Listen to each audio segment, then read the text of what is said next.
زباں تیری کلام تیرا، زبان تیری کلام تیرا، بلند سب سے مقام تیرا، زمین تیری زمان تیرا، جہان بھر میں تمام مخلوق کی زباں پر ہے نام تیرا،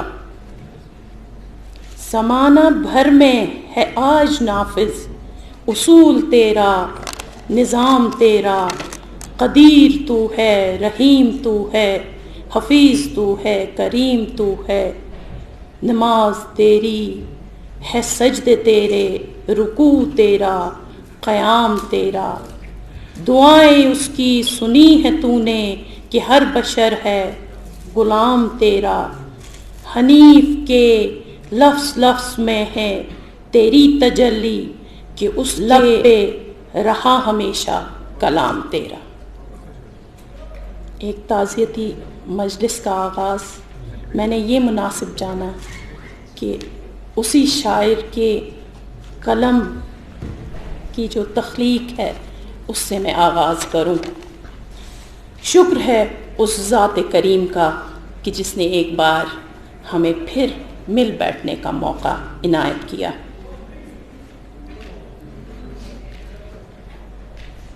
جس حمدیہ کلام کو میں نے یہاں پیش کیا وہ ایک ایسے سچے مگر مزاحمتی شاعر کے قلم کی آواز ہے۔ میں اپنے آپ کو روک نہ پائی ان کو مزاحمتی شاعر قرار دینے میں، جو کہ کچھ عرصہ قبل ہی ہم سے بچھڑ گئے۔ اللہ ان کو اپنے جوار رحمت میں جگہ نصیب کرے۔ آج کا یہ تعزیتی جلسہ عالمی اردو مجلس نئی دہلی کے زیر اہتمام ہو رہا ہے، جو مبارکباد کے مستحق ہیں، کیونکہ انہوں نے ایسے وقت میں اس پروگرام کو منعقد کرنے کا فیصلہ کیا جب ابھی بھی لوگ اپنے خول میں سمٹنے کو ترجیح دیتے ہیں۔ اللہ خیر کرے اور یہ مجلس بحسن خوبی اپنے اختتام کو پہنچے، آمین۔ محفل سجانے کا ایک ہنر ہے، ایک ترتیب ہے، ضوابط ہیں، قاعدے ہیں، مختصر ہی صحیح لیکن ہم اس پروٹوکول کو فالو کریں گے۔ ہمارے بیچ جو مجھے ترتیب یہاں میسر آئی ہے، ہاتھ آئی ہے منتظمین کی طرف سے، اس میں کچھ ہی دیر میں ہمارے صاحب وائس تشریف فرما ہوں گے ہمارے ساتھ۔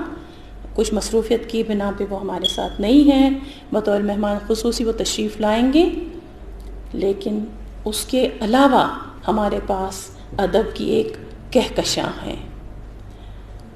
میری مراد ہمارے آج کے ذی وقار مہمان کے طور پر جن کو دعوت دی گئی ہے، ایوارڈ یافتہ بہت ہی ہر دل عزیز شاعر، ایک منفرد آواز، اپنی ایک پہچان بنائے ہوئے، برصغیر ہی نہیں بلکہ میں جہاں جہاں گئی رفیق راز کا نام بہت ہی ادب اور احترام کے ساتھ لیا جاتا ہے۔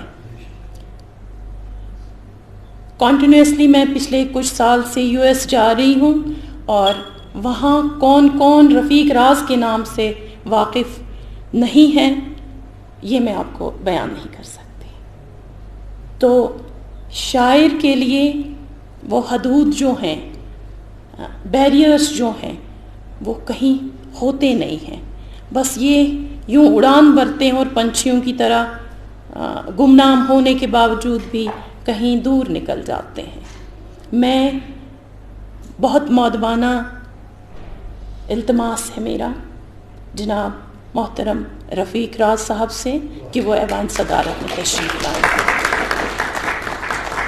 اور جب تک میں اس فہرست کو آگے بڑھاؤں، ان کے لیے میری طرف سے اور ہال میں بیٹھے ہوئے معزز خواتین حضرات کی طرف سے مبارکباد اس سال کے ایوارڈ کے لیے، اسٹیٹ ایوارڈ تالیوں کے ساتھ۔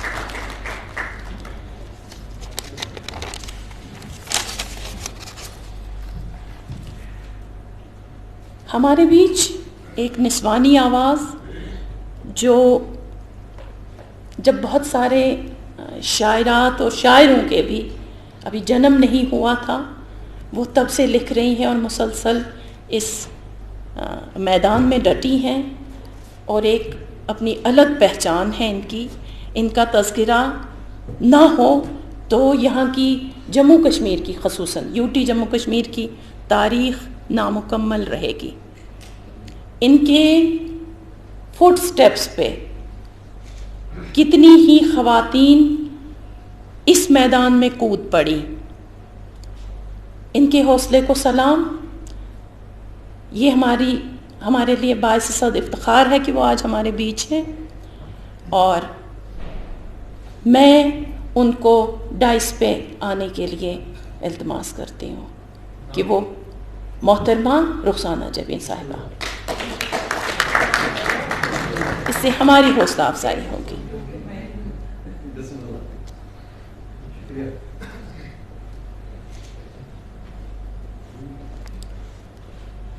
میں اب تشریف رکھیں.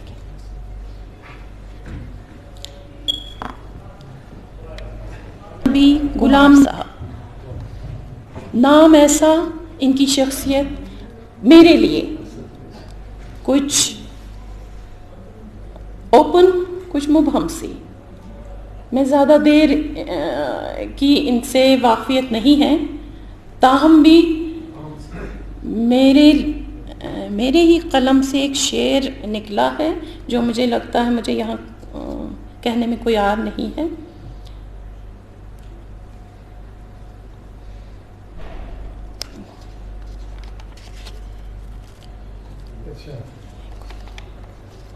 وہ کوئی اور ہے جو اداؤں سے لوٹ لیتے ہیں، وہ کوئی اور جو اداؤں سے لوٹ لیتے ہیں، یہ تو اردو کے سپاہی ہیں قلم رکھتے ہیں. اور واقعی بہت فعال اور بہت سرگرم، اپنے کام میں مصروف، پیچھے دیکھنے کی شاید ان میں وہ ٹائم نہیں ہے ان کے پاس. تو اس لیے آگے ہی بڑھتے رہیں. میری مراد جنرل سیکریٹری عالمی اردو مجلس نئی دہلی کے جناب غلام نبی کمار صاحب.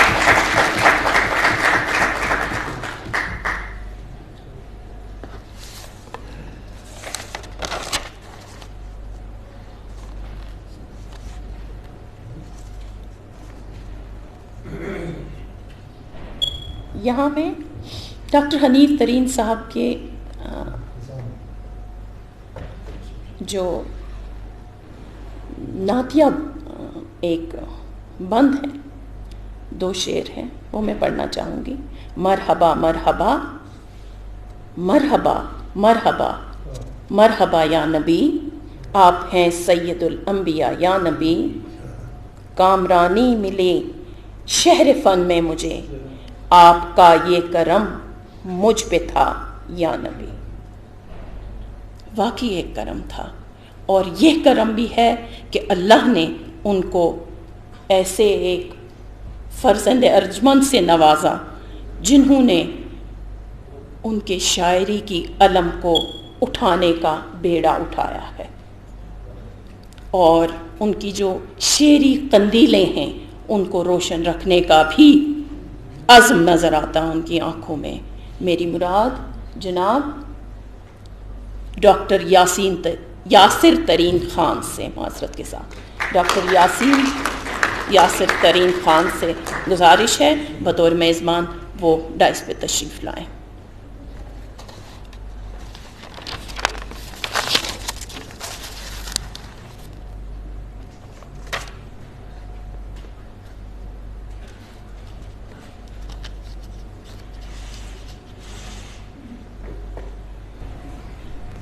عالمی اردو مجلس نئی دہلی کی جانب سے آج جس تعزیتی مجلس کا انعقاد ہو رہا ہے، آپ بخوبی واقف ہیں اس شاعر سے، اور اگر نہیں بھی ہیں تو آج جس مجلس کا یہاں اہتمام کیا جا رہا ہے تو ضرور آپ ان کی لائف اور ان کے کلام سے روشناس ہوں گے.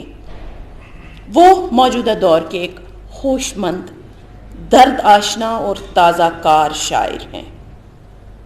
اتنا ہی نہیں، وہ ایک کالم نویس بھی ہیں، معالج بھی ہیں، رگ رگ سے واقف ہیں، انسانی رگ رگ سے جانتے ہیں کہ دل دھڑکنا کس سے کہتے ہیں۔ وہ یہ بھی جانتے ہیں کہ ہتھیلیوں میں بھی دل دھڑکتا ہے، کیونکہ شاعر جانتا ہے ہتھیلیوں میں دل کیسے دھڑکتا ہے، معالج نہیں جانتا۔ لیکن بطور معالج وہ یہ بھی جانتے ہیں کہ سینے میں دل کیسے دھڑکتا ہے اور ہتھیلیوں میں دل کیسے دھڑکتا ہے۔ ان کے یہاں اظہار و احساس دونوں میں ایک نیا پن ہے، مگر نیا پن ایسا نہیں ہے کہ جس میں کسی اجنبیت کا احساس ہو۔ وہ غزلوں، نظموں کے علاوہ غزل نما لکھتے ہیں، نئی صنف جس سے آپ واقف ہوں گے۔